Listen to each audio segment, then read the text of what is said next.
The morning broke over the rolling hills of Willow Creek with a stillness that seemed to cradle the world in its quiet embrace. Clara and I were perched on the front porch of our weathered farmhouse, cradling mugs of steaming coffee as the first rays of sunlight crept through the sprawling branches of the pecan trees. Our old coonhound, Jasper, lay sprawled at our feet, his snores a soft rhythm against the creak of the porch swing. The air carried the faint, buttery aroma of Clara's cinnamon rolls cooling on the kitchen counter ritual she'd perfected over years of early mornings. It was the kind of peace you couldn't buy, the kind people escaped the city to chase, and for a fleeting moment, it felt like nothing could touch it. Then came the rumble. At first, I thought it was distant thunder rolling in from the west, but the sky was a clear, unbroken blue. Clara's brow furrowed as she set her mug down, her sharp green eyes narrowing toward the gravel driveway. That's when we saw them 6 golf carts, decked out with dollar store red and blue lights flashing like some carnival parade gone rogue. They barreled toward us, kicking up clouds of dust and scattering a flock of startled chickens. Jasper lifted his head, letting out a low, confused woof as the carts skidded into a sloppy semicircle, their tires crunching against the stones.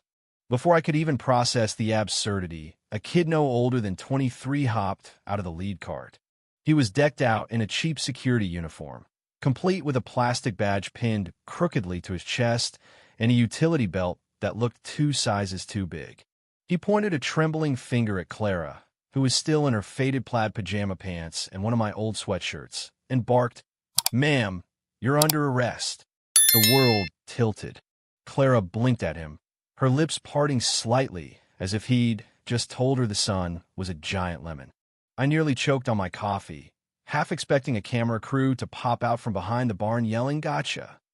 But the kid's face was dead serious, flushed with a mix of bravado and nerves. Behind him, 5 others each sporting matching clipboards and toy store walkie-talkies stood stiff as scarecrows, their eyes darting between us and their fearless leader. Clara tilted her head, GIVYing me that look, the one that said, "Are you seeing this too?" Then she turned back to the kid, her voice calm as a summer pond. "Arrested for what exactly?" The leader puffed out his chest, adjusting his badge like it might suddenly grant him real authority. "You're in violation of the Willow Creek Homeowners Association Code, subsection 9C, for improper fence height and unauthorized livestock presence." He recited it like he'd memorized it for a school play, his voice cracking on the last syllable. I bit back a laugh, so heart hurt. Clara didn't live in the HOA's jurisdiction ever had. Our 40 acres were county land, a patchwork of fields and forests that her great-great-grandfather had carved out with sweat and stubbornness back when Willow Creek was just a trading post. The HOA had sprouted up decades later, a cluster of McMansions and manicured lawns a half-mile down the road. And ever since, they've been itching to sink their claws into our property. Letters, fines, even a passive-aggressive petition to beautify our fence linethid tried it all. But this was a whole new level of crazy. Clara took a slow sip of her coffee, unfazed. Jasper snorted awake, his tail thumping lazily against the porch boards.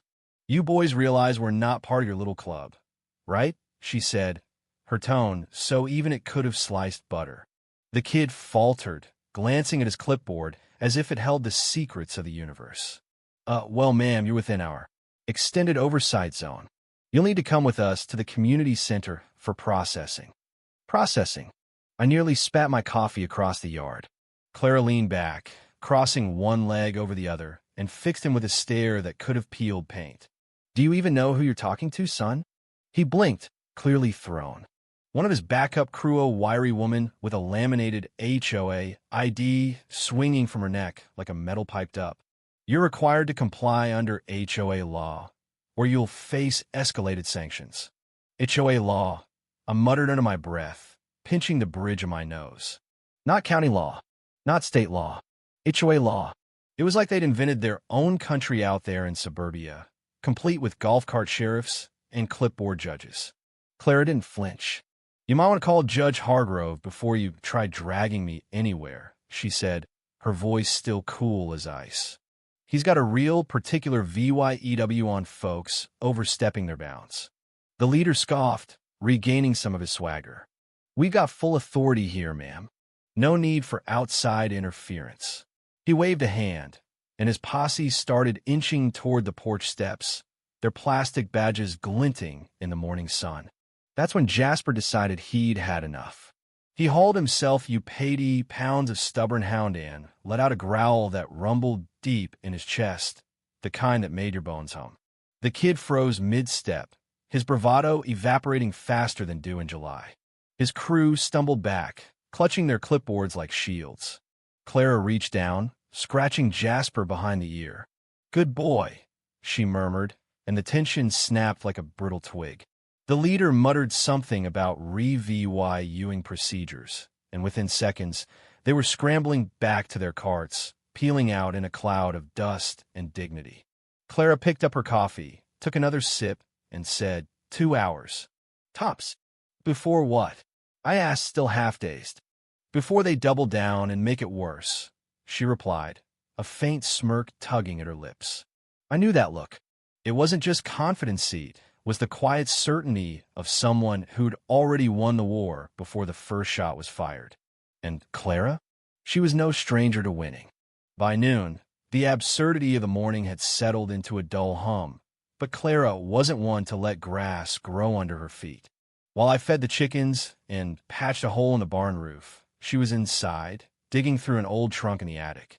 When I came in for lunch, she had a stack of yellow documents spread across the kitchen table: deeds, surveys, letters from the county, all pro-VYing what we already knew. Our land was untouchable, a sovereign island in a sea of HOA nonsense. They've got no claim, she said, tapping a finger on a surveyor's map from 1923. But they don't care about facts. They care about power. I nodded, slicing into one of her cinnamon rolls. So what's the plan? She didn't answer right away, just sipped her tea and stared out the window toward the pecan trees. That was Clara, never rushed, always plotting 3 steps ahead. I'd seen her like this before, like the time a slick developer tried to bully old man Pritchard into selling his orchard. Clara had spent a week digging through county records, found an obscure conservation easement, and had the guy tied up in court so fast he didn't know what hit him. Pritchard still sent us a bushel of apples every fall as thanks. Around dusk, the HOA made their next move.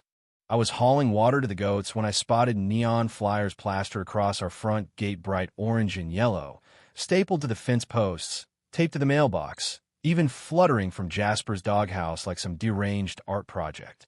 Mandatory compliance hearing, one read. Immediate action required. Illegal livestock violation, said another. My favorite? Class A offense. Non-approved exterior decor.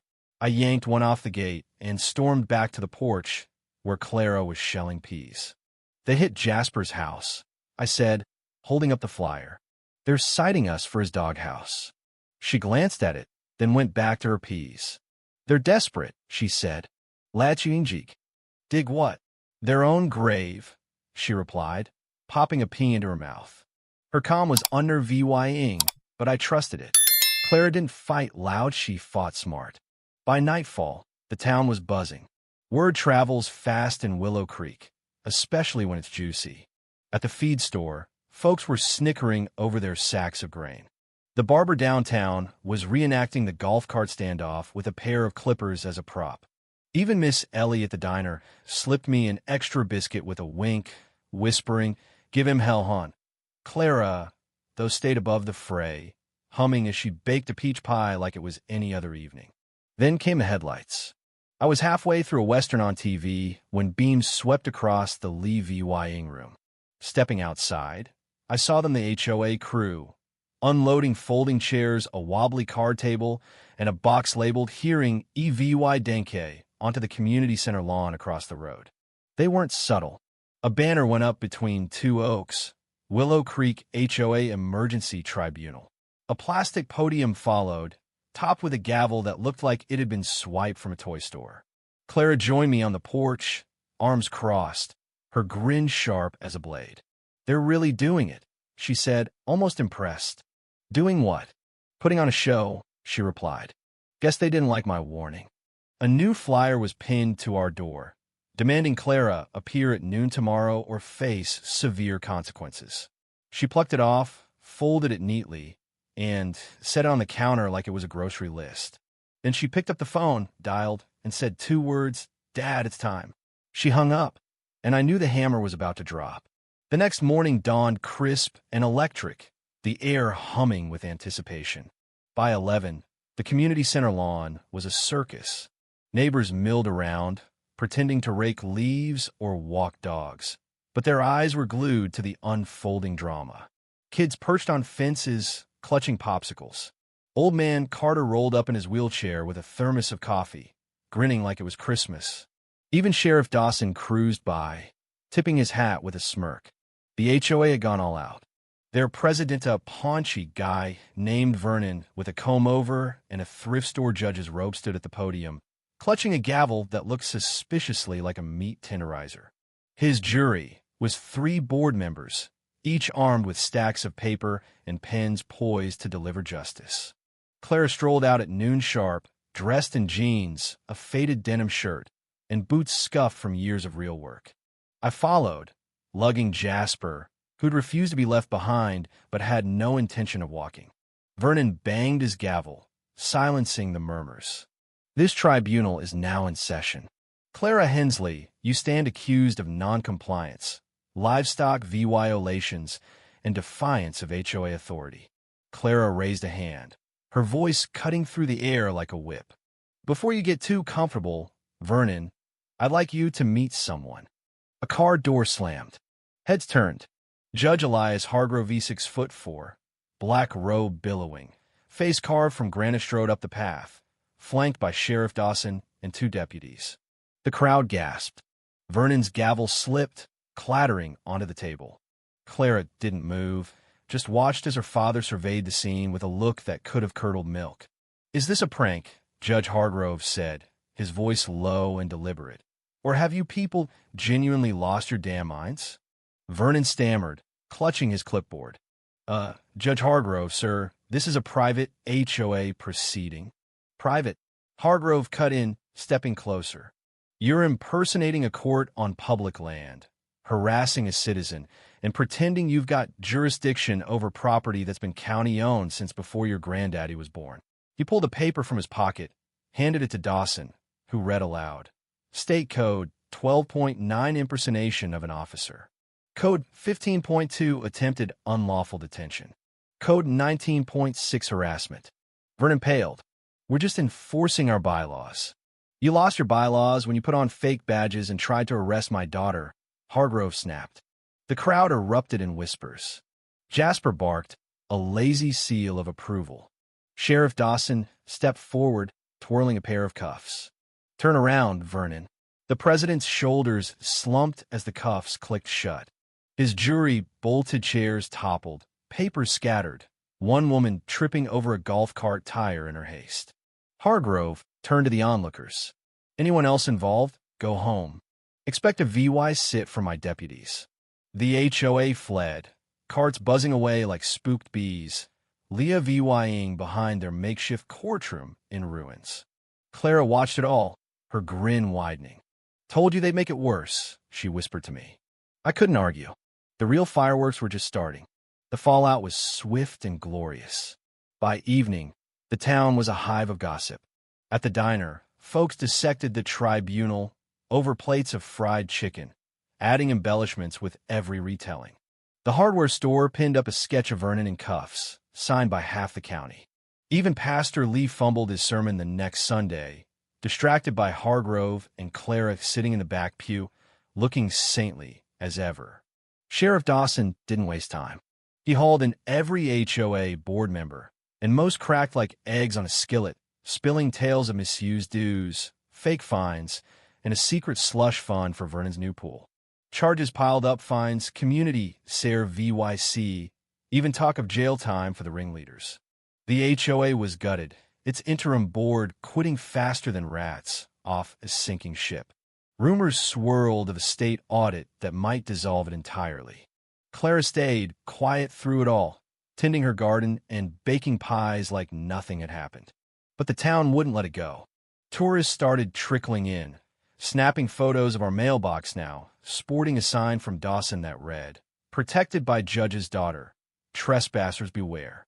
Former HOA cronies shuffled past in orange vests, picking trash under Deputy Ruiz's gleeful Super VY shout.